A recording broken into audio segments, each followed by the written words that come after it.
بسم اللہ الرحمن الرحیم۔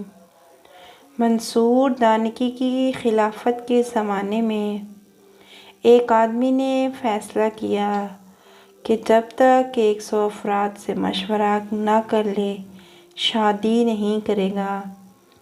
رات کو جب سونے لگا تو ارادہ کیا کہ صبح جب اٹھے گا تو سب سے پہلے جس آدمی سے ملے گا اس سے اس بارے میں مشورہ کرے گا۔ قسمت کا کرنا یہ ہوا کہ صبح جب پہلے شخص سے ملا تو وہ پاگل تھا، اس کے پیچھے بچے بھاگ رہے تھے۔ اپنے آپ سے کہنے لگا، اس پاگل کو تو عقل ہی نہیں، لیکن اب کوئی چارہ نہیں ہے، مجھے اس کے ساتھ مشورہ کرنا ہوگا۔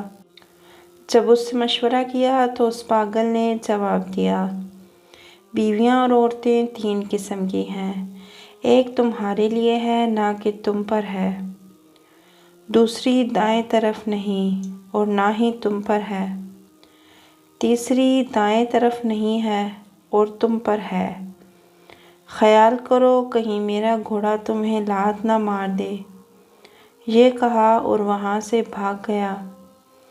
وہ آدمی کہتا ہے، میں سوچ میں پڑ گیا، میں نے کہا یہ تو سمجھداروں والی بات لگتی ہے۔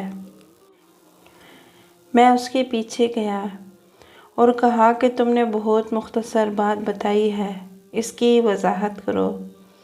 تو وہ پاگل بولا، وہ عورت جس کا تمہیں فائدہ ہے وہ باکرہ عورت ہے، اس کے دل میں تمہاری محبت غالب ہوگی۔ وہ عورت جس کا تمہیں فائدہ نہیں ہے اور نہ ہی وہ تمہارے خلاف ہوگی، وہ عورت ہے جس کا پہلا شوہر تھا اور اس کی محبت ابھی بھی اس کے دل میں باقی ہے۔